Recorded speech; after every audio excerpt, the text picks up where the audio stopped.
How to change iPhone AirDrop name. It's pretty simple and a quick process, so without any further delay, let's jump right into the video. First thing first, move into settings of a device.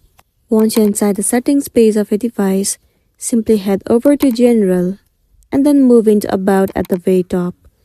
You can see the option of name, click on it. Now from here, simply remove this name and then enter a new name that you want to set as your AirDrop name.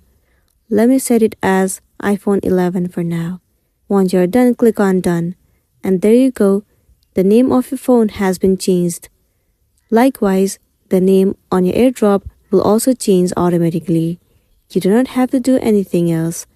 So once you try to connect your AirDrop, this name will be shown to other person's phone, and then you'll be good to go. So that's the end of the video. If this video helped you, give it a like and check out our next tutorial.